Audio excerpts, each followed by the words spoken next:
This tutorial shows you how to prevent access to the Quick Settings panel when your device is locked on your Android device.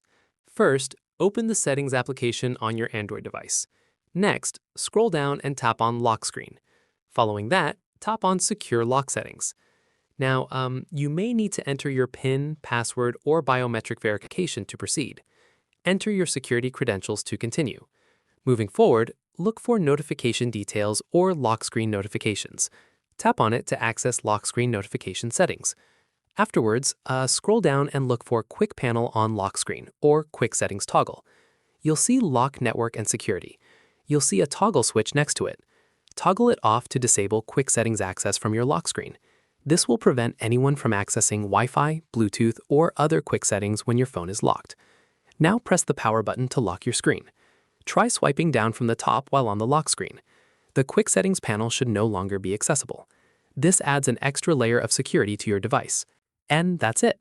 If this tutorial helped you block quick settings on Samsung lock screen, give it a like, subscribe for more Samsung tips and tricks, and tap the bell icon for notifications. See you in the next one.